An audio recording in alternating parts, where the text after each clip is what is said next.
आज हम द्विघात समीकरण के बारे में पढ़ेंगे। द्विघात समीकरण होती है ax² plus bx plus c बराबर 0।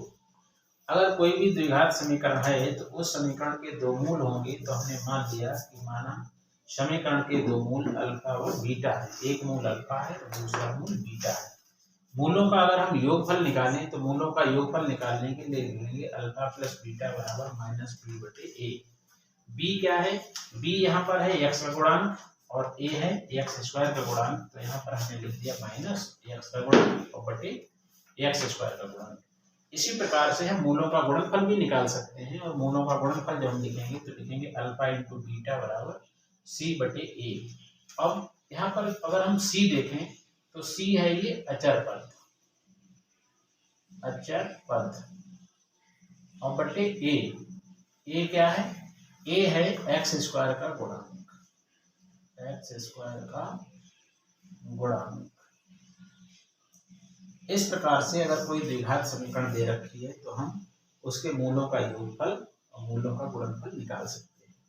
अगर किसी द्विघात समीकरण के जब गुणनखंड नहीं होते हैं, फैक्टर नहीं होते हैं, तो उसमें x की वैल्यू निकालने के लिए हम क्या करते हैं? इस द्विघात समीकरण में श्रीधराचार्य का फार्मूला लगाते हैं। तो श्रीधराचार्य का फार्मूला क्या होता है? तो श्रीधराचार्य का फार्मूला होता है x बराबर minus b plus minus under root b square minus 4ac और अपॉन 2a। अब हमने क्या माना कि इस समीकरण के दो मूल हैं, एक अल्फा है दूसरा बीटा है। तो दो मूल हम किस प्रकार से लिखेंगे? एक बार लेंगे प्लस चिन्ह और एक बार लेंगे माइनस चिन्ह। तो जब इसके दो मूल हम लिखेंगे तो अल्फा बराबर लेंगे तो माइनस बी और प्लस चिन्ह लेंगे plus under root b square minus 4ac और अपॉन 2a। तो ये एक मूल हमने लिया। एक मूल का जब केवल प्लस चिन्ह दिया और माइनस छोड़ दिया। दूसरा लिखेंगे बीटा, अब माइनस चिन्ह लेंगे तो minus b minus under root b square minus 4ac और अपॉन 2a। ये दूसरा मूल हो गया। अब हमने यहाँ पर ये निकाला कि अल्फा बराबर minus b plus under root b square minus 4ac upon 2a। यहाँ पर हमने निकाला बीटा बराबर minus b minus under root b square minus 4ac upon 2a। तो यहाँ अगर हम देखें तो जो अंडर रूट के अंदर वैल्यू लिखी हुई है बी स्क्वायर माइनस 4ac, तो इसको हम बोलते हैं विविक्त कर या discriminant d equal to b square minus 4ac, या इसको हम बोलते हैं विविक्त कर। तो विविक्त कर पूछा जाए या डिस्क्रिमिनेंट इंग्लिश में बोलते हैं इसको। इसकी वैल्यू अगर हमें निकालना हो तो हम निकालते हैं बी स्क्वायर माइनस 4ac।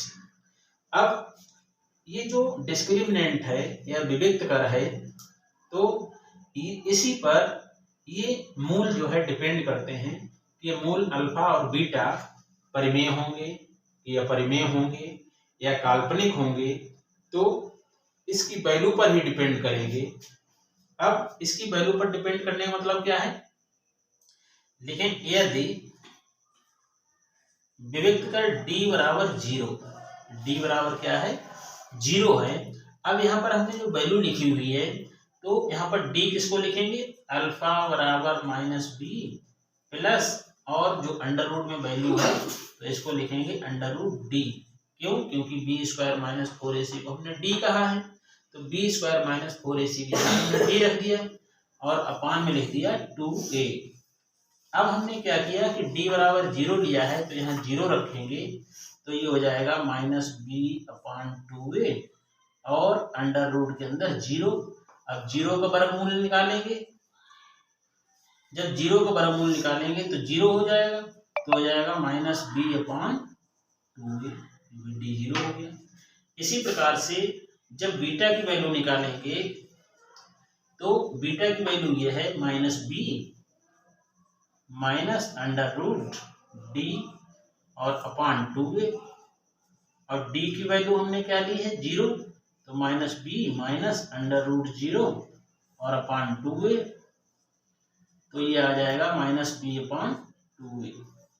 तो हमने ये देखा कि जब d की वैल्यू 0 है अर्थात डिस्क्रिमिनेंट 0 है तो अल्फा और बीटा दोनों मूल कैसे हैं, बराबर हैं।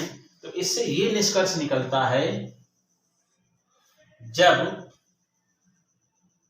d बराबर 0 तब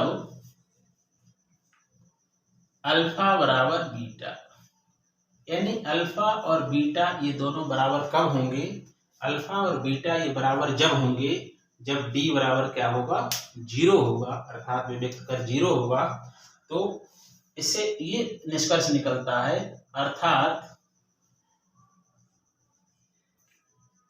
d बराबर 0 होने पर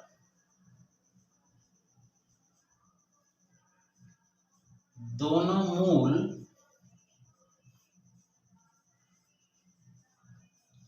समान या बराबर होते हैं। तो अगर ये कहा जाए कि किसी भी द्विघात समीकरण के दोनों मूल बराबर कब होंगे, या ये कहा जाए कि किसी द्विघात समीकरण के लिए d बराबर 0 है या विभक्त कर का मान 0 है तो दोनों मूल कैसे होंगे। तो अगर d बराबर 0 है तो दोनों मूल समान या बराबर होंगे, या हम ये कह सकते हैं कि दोनों मूल समान या बराबर हैं तो d का मान क्या होगा, 0 होगा। ये कंडीशन थी पहली। अब दूसरी कंडीशन है यदि d ग्रेटर देन 0। अब d ग्रेटर देन 0 है तो इसका मतलब ये है कि अल्फा बराबर -b प्लस √d/2a और बीटा बराबर हो जाएगा -b माइनस √d और अपॉन 2। जब d की वैल्यू ग्रेटर देन 0 है तो इसकी वैल्यू जो निकल कर आएगी वो वास्तविक होगी। तो अल्फा और बीटा दोनों मूल कैसे होंगे, दोनों मूल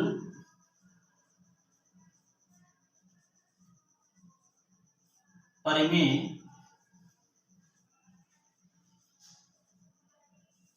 व वास्तविक